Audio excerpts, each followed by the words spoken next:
I'm Ava Mitchell, 30 years old. 4 years ago, I walked away from a six-figure job as a marketing director at a tech startup in Austin. The kind of job where stock options could have let me retire early. I told myself I'd be gone for just a few months. Mom had a massive stroke, Dad was falling apart, and someone needed to hold the house together. Just until she recovers, I said. That was 4 years ago. Yesterday they told me I wasn't welcome anymore. It's a gray Tuesday afternoon. Rain spits against the windshield as I pull into the driveway. The trunk is full of things that keep my mother alive. Her metaprolol, her blood thinner, her pain meds. A new walker to replace the one that broke this morning. My head aches, but the rhythm of care has become muscle memory by now. Drive, pick up, deliver, repeat. Then I see them. 3 suitcases sitting on the porch, soaked through. Clothes spilling out like the remains of a storm. My Northwestern hoodie, the blazer I wore to my last real job interview, underwear clinging to the concrete like discarded proof of existence. For a second, my brain can't connect the dots. My foot stays frozen on the brake. I step out, rain drumming on my shoulders. The air smells like wet asphalt and betrayal. I run to the door, jam my key into the lock. It doesn't turn. New lock. I knock. Then pound. Dad. Mom. The door opens. Dad stands there. The porch light cuts across his face, hard and flat like stone. What's going on? I manage. Why are my things? We don't need you anymore, Ava. His voice doesn't shake. It's calm, practiced, like he's rehearsed the line in his head a dozen times. For a moment, I think I've misheard. What are you talking about? Your sister's moving back, he says simply. She'll be taking care of your mother now. And then I see her. Brooke, 27, yoga pants, California glow, a serenity she's trademarked on social media. She stands just behind him, arms folded, a picture of poised compassion. And on her wrist gleams Grandma's charm bracelet. The bracelet Grandma gave me the day Mom came home from the hospital. Each charm a family milestone, the little silver house, Dad's graduation cap, the tiny baby booty for my birth. I gave it to Mom 2 years ago to keep safe. Now it's on Brooke's wrist, catching the light like a trophy. Inside, the TV hums softly, the Great British Baking Show. And there it is. Laughter. Mom's laugh. Light. Musical. Effortless. A sound I haven't heard once in 4 years of caregiving, seizures, or 3 a.m. ambulance rides. The sound hits me harder than the rain. I stand there, drenched, watching through the doorway. The home I've scrubbed, repaired, and kept running for years, and realize I've been erased from it. Brooke's eyes meet mine. There's no guilt there. Only calm ownership, like a queen reclaiming what was always hers. Dad doesn't move to help me, doesn't even flinch. In that still moment, the thunder doesn't come from the sky. It's inside me. A rolling, silent quake of disbelief turning into something sharper. I look at the bracelet, at my sister, at the man who raised me, standing between us. And I know this isn't replacement. It's a takeover. Brooke tilts her head slightly, like she's pitying me. Then softly, you should have seen this coming. The rain comes harder now, pelting against the porch roof. I feel every drop like a slap. I take a step back, my shoes sinking into puddles that mirror the house lights. For a second, I think of the thousands of little moments, the nights I fed Mom soup, the bills I paid from my savings, the times I told work I couldn't take a new position because family needed me. The word family tastes like rust in my mouth. Inside, Brooke's voice floats out. Mom, guess what? I made your favorite soup tonight. Laughter again. A sound that once belonged to me, now gifted to someone else. I turn and walk down the driveway, leaving the suitcases behind. Rain drips from my hair, into my eyes. down my neck. The cold is nothing compared to the numbness inside. By the time I reach the car, my hands have stopped trembling. I stand by the door, gripping the handle, watching the light through the windows blur in the rain, and then something inside me snaps into clarity. When something breaks, you have two choices: collapse or rebuild. I've done enough collapsing for a lifetime. This time, I'll rebuild, but not the way they expect. I drive away from the house slowly, the headlights slicing through the rain. The rearview mirror shows three blurred shapes on the porch: my suitcases, my family, and everything I gave up. By the end of the street, I'm no longer crying. I'm calculating. Every story I've ever marketed, every narrative I've spun for a company, every campaign I built from a single emotion. I can see the pattern now: how to weaponize an image, how to tell a story that controls the world's sympathy. And if Brooke wants to live by stories, I'll give her one she'll never recover from. The next morning, the rain has stopped.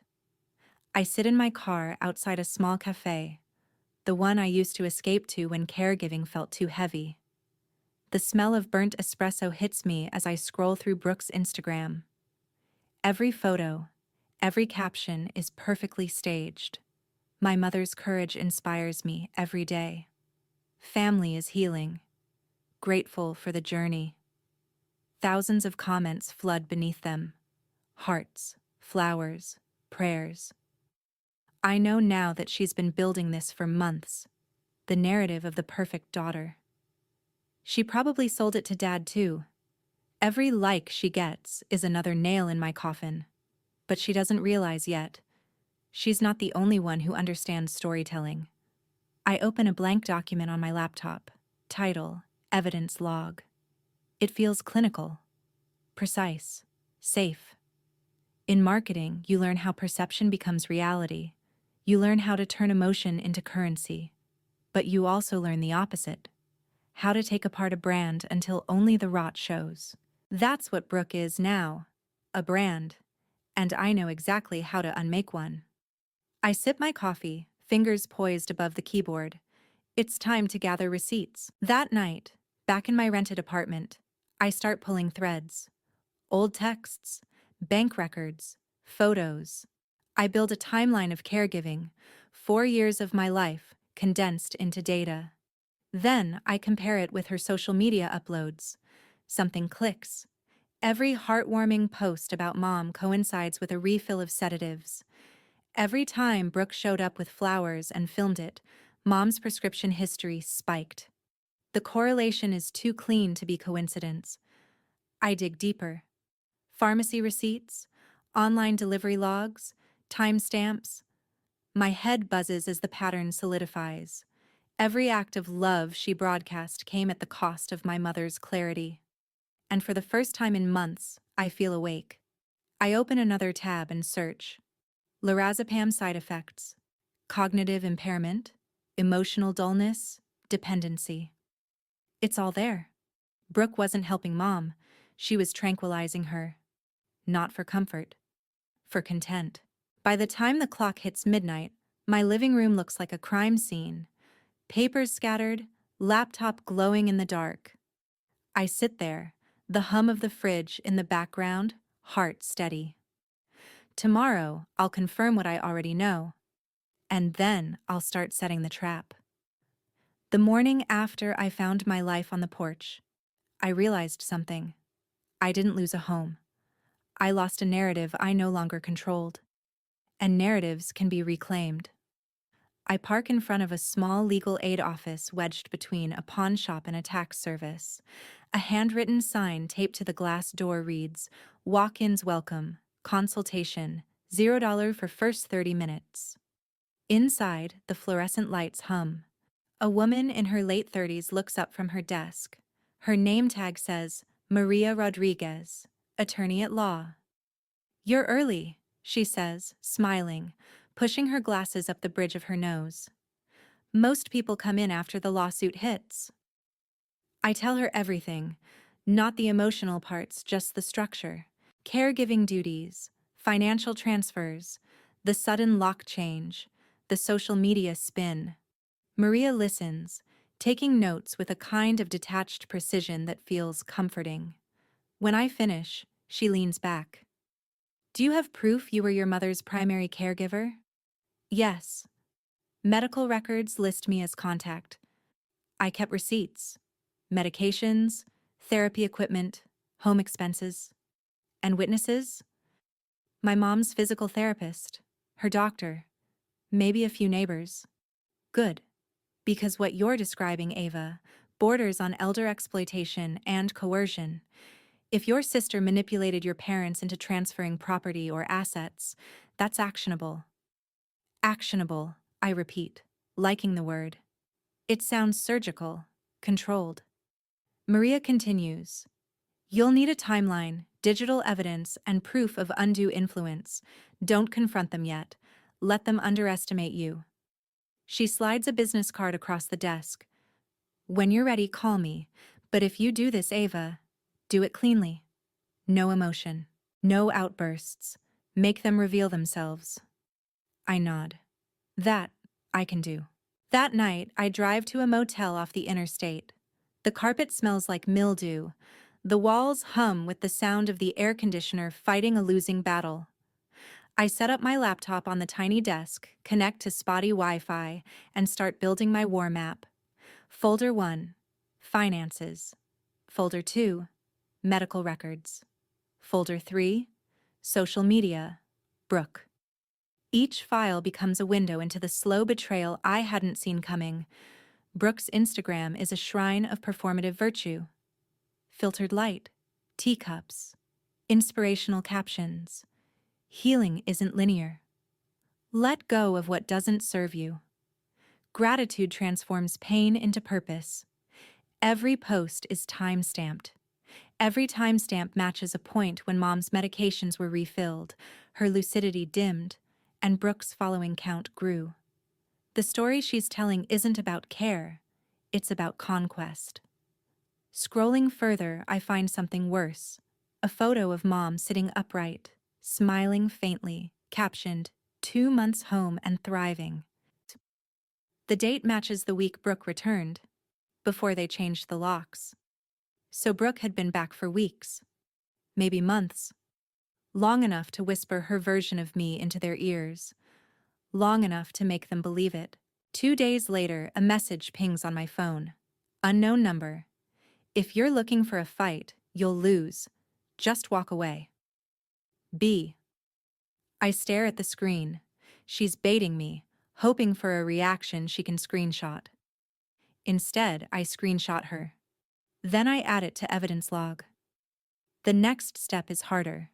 Getting information from inside without stepping foot in that house. That's where Aunt Susan comes in. Dad's sister. Retired nurse. Allergic to drama, but allergic to injustice even more. When I call, she answers on the first ring. Ava, honey, I was waiting for your call. I saw your mother yesterday. Something felt off. How so? She looked uncomfortable. And your sister, well, she answered the door like a bodyguard. She was wearing a bracelet I swear I've seen on you. My chest tightens. Grandma's charm bracelet. That's the one. And Ava. There were papers on the kitchen table. I only saw them for a second, but they looked like loan forms. Brooke's name was on them. I close my eyes. Mortgage papers? Possibly, or a line of credit. I couldn't tell. It clicks like a lock turning. Brooke's not just rewriting the family story. She's monetizing it. That night, I pull Brooke's name through every public record database I can access. Within an hour, the cracks appear. 3 defaulted credit cards. 1 eviction notice from her Los Angeles apartment. A civil judgment. $8,000 for breach of lease. Debt. Desperation. Motive. She didn't come home for redemption. She came home for liquidity. And she used me, the controlling, selfish sister, as her currency. By the 3rd night, I have enough data to feel the weight of a case forming. But Maria was right. I need restraint. Revenge isn't about rage, it's about rhythm.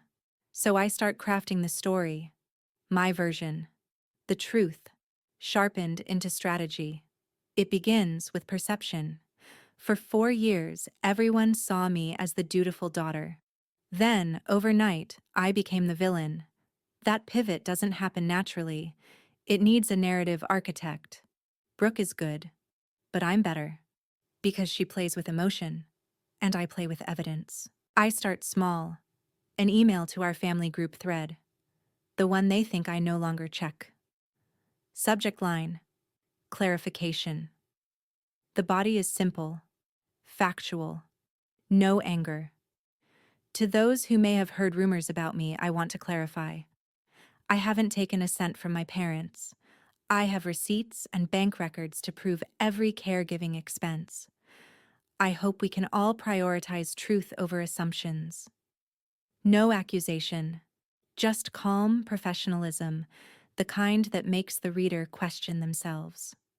Within minutes, Brooke replies privately, "Wow, Ava, playing the victim already? Maybe you should focus on therapy instead of email campaigns?" Perfect. Another receipt. The next day, I meet Maria again. She scans my files, nodding. "This is good. You're documenting patterns of manipulation. If we take this to court, it'll hold. But before that, I think you need one meeting. Face to face. You, your parents, Brooke, and a witness. Why? To make her expose herself. She'll overplay her confidence. They always do. Where? Neutral ground. Somewhere public enough that she'll keep her temper in check, but private enough for real conversation. I'll sit in. Silent. I hesitate. The idea of seeing them again makes my stomach twist. Maria studies my face. You want closure, Ava? But more than that, you want control. This meeting gives you both. That night, I type out an email to my parents. The words come steady, cold. Subject: family meeting request. Dear Mom and Dad, I understand that you believe I took advantage of the family. I would like the opportunity to address these concerns directly. I propose a meeting. Just us, Brooke, and Aunt Susan, as a neutral witness. If we cannot resolve this privately, I will be forced to pursue legal options to recover losses and defend my name. I would rather not take that route. Please confirm within 48 hours. Ava. Before I hit send, I imagine their reactions. Dad's disapproval, Mom's confusion, Brooke's smirk. Then I press the button anyway. It's time to stop being the caretaker. It's time to become the reckoning. 2 days later, the reply arrives. Short, cold, from Dad's account. Sunday, 2 p.m., Aunt Susan's house. Perfect. The morning of the meeting, I dress with deliberate simplicity. Gray sweater, dark jeans, no makeup except for a touch of lip balm. Professional, unthreatening, unreadable. Maria meets me outside the house. "Remember?" she says quietly. "Your power is silence. Let her talk herself into a corner." I nod. Got it. Inside, Aunt Susan has arranged the living room like a tribunal. Chairs in a circle, coffee table cleared except for a notepad.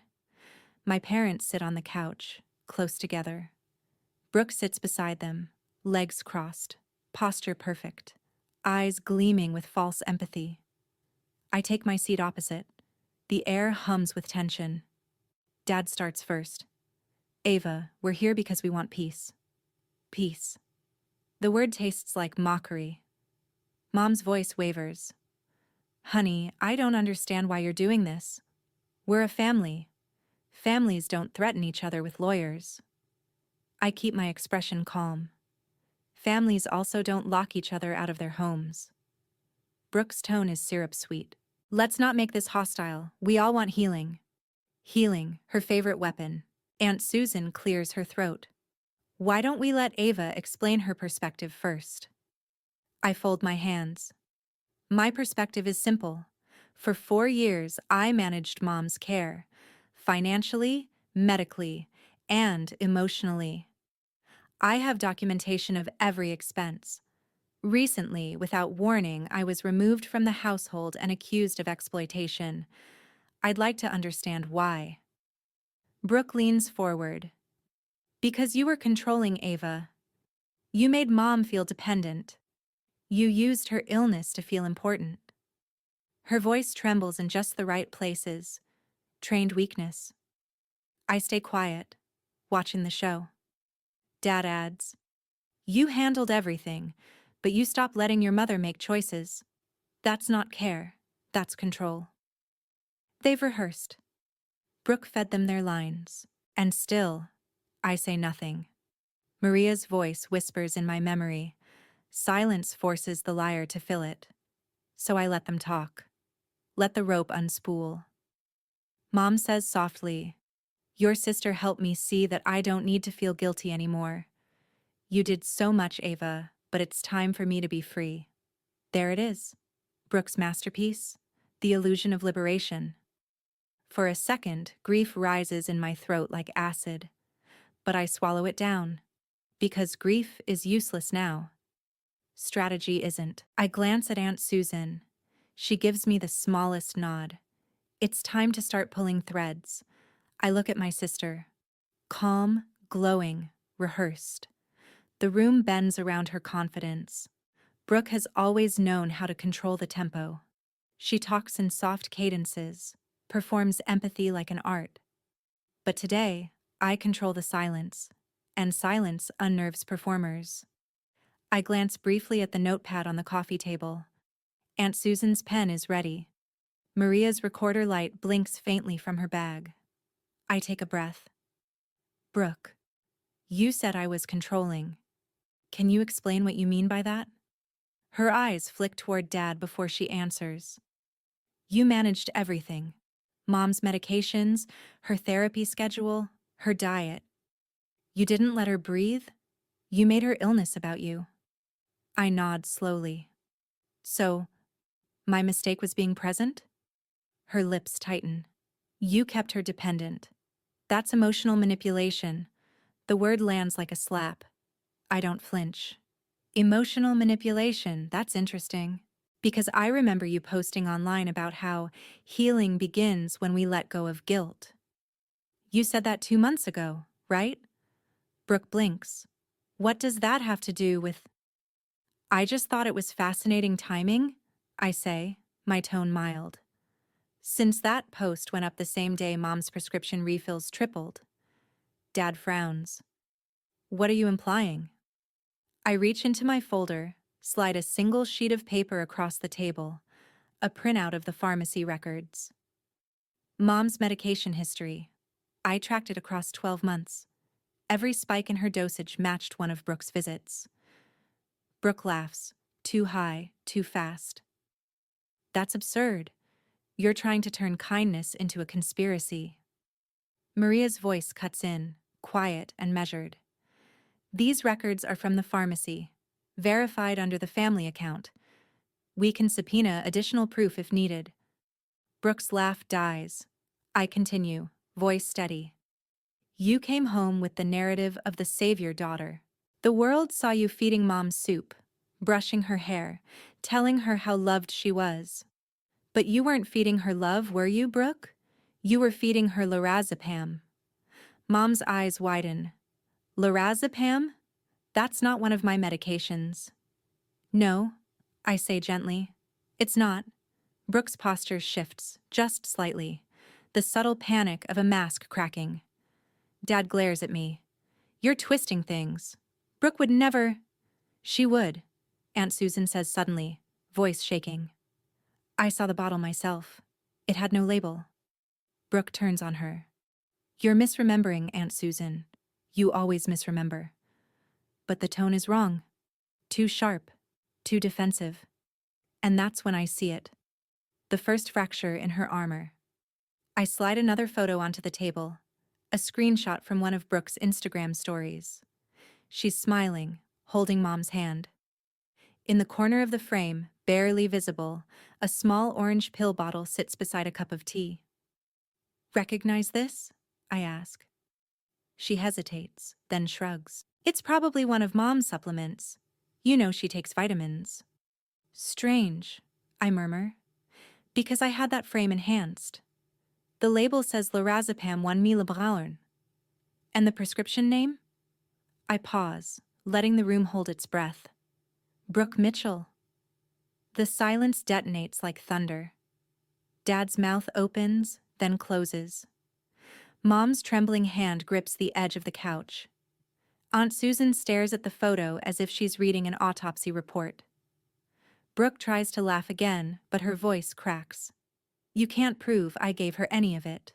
I don't need to, I say softly. The hair sample I submitted last week already did. The lab confirmed the presence of lorazepam in Mom's system.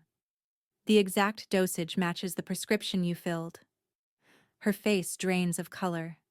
Maria leans forward, her tone clinical.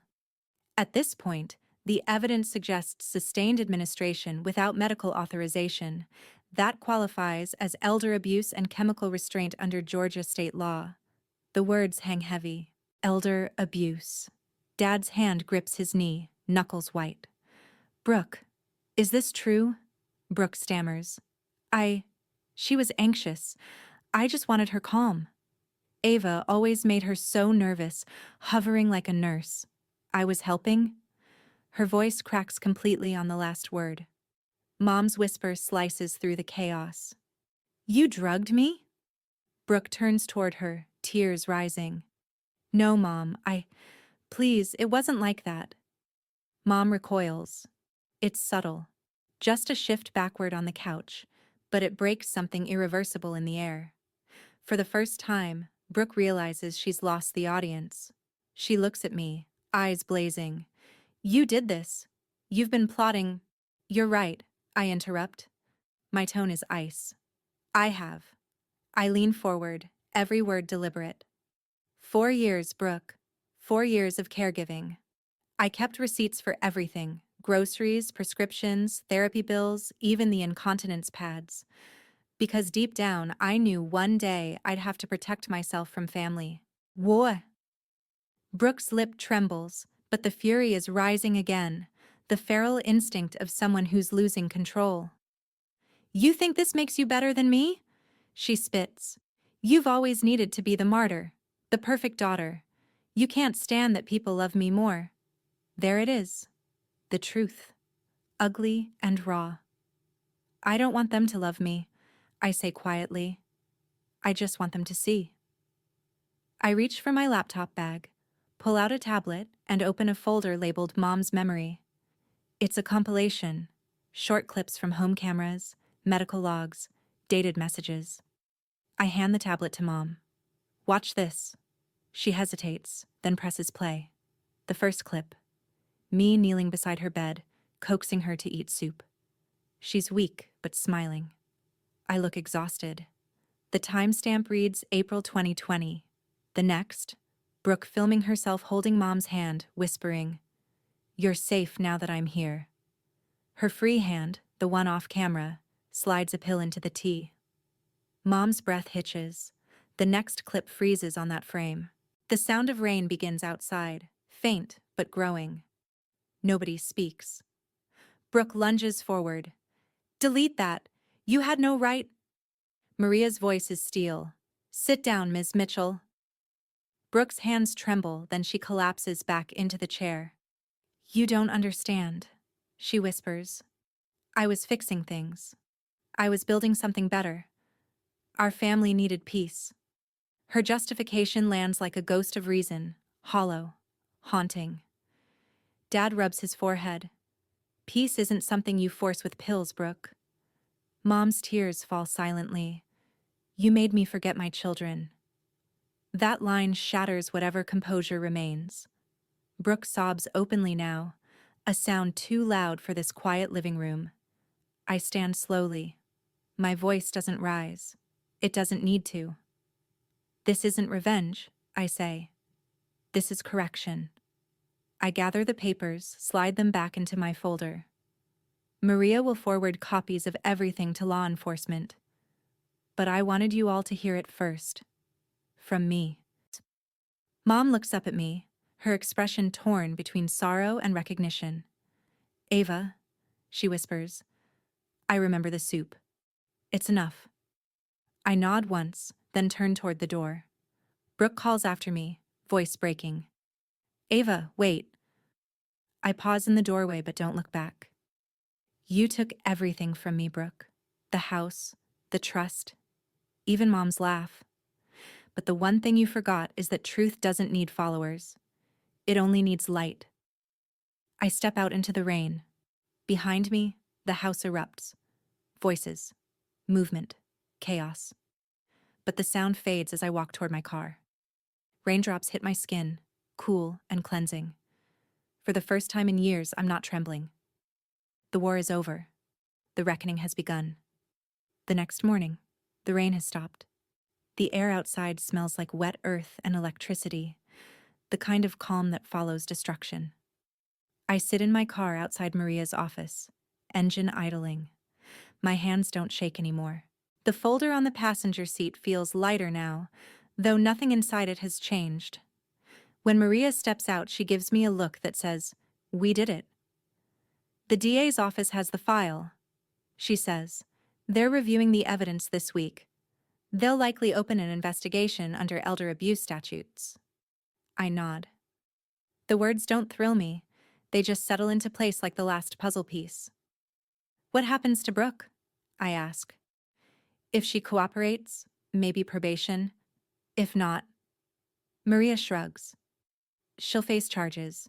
Either way, her influencer career's done. Once the report's public, she won't recover from the optics." The irony almost makes me laugh. Brooke, undone by the same audience she cultivated.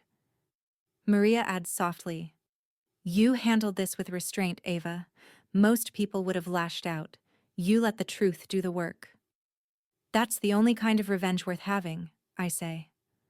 "The kind you don't have to touch." A week later, the house I once called home looks smaller from the street. The porch is empty now. No suitcases, no laughter spilling through open windows. Mom lives temporarily at a memory care facility a few miles away.